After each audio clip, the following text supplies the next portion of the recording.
म्हैसाळ कालव्यातून 2 दिवसात पाणी सोडा.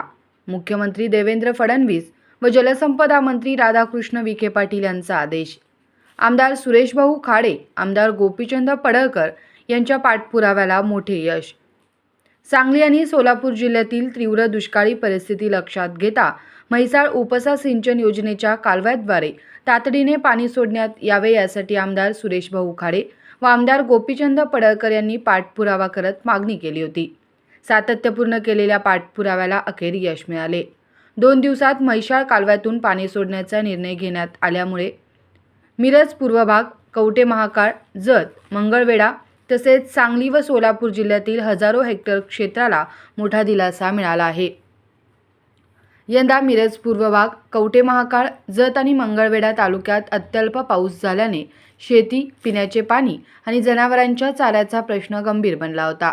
दुष्काळामुळे शेतकरी आणि नागरिक मोठ्या संकटाला सामोरे जात असताना मुख्यमंत्री व जलसंपदा मंत्री यांनी म्हैसाळ योजनेचे कार्यकारी संचालक धुमाळ यांना 2 दिवसात म्हैसाळ कालव्याद्वारे पाणी सोडण्यात यावे असा आदेश दिल्याने नागरिक व शेतकऱ्यांना मोठा दिलासा मिळाला.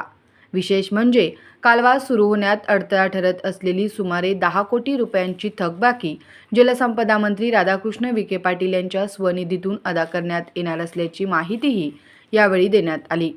म्हैसाळ कालवा सुरू करण्याचा मार्ग मोकळा झाल्याने आता नियमित पाणीपुरवठा सुरळीत सुरू राहील असे म्हैसाळ सिंचन योजनेचे कार्यकारी संचालक धुमाळ यांनी सांगितले. या निर्णयामुळे हजारो हेक्टर क्षेत्र सिंचनाखाली येण्यास मदत होणार असून पिण्याच्या पाण्याची समस्याही मोठ्या प्रमाणात कमी होण्याची शक्यता आहे. दुष्काळामुळे त्रस्त असलेल्या शेतकरी, पशुपालक आणि सर्वसामान्य नागरिकांसाठी हा निर्णय अत्यंत दिलासादायक ठरत आहे. दुष्काळग्रस्त भागातील शेतकरी आणि नागरिकांच्या प्रश्नासाठी सातत्याने शासन दरबारी पाठपुरावा करणारे आमदार डॉक्टर सुरेश खाडे व आमदार गोपीचंद पडळकर यांनी हा विषय प्रभावीपणे मांडल्याने शासनाने तातडीने सकारात्मक निर्णय घेतला.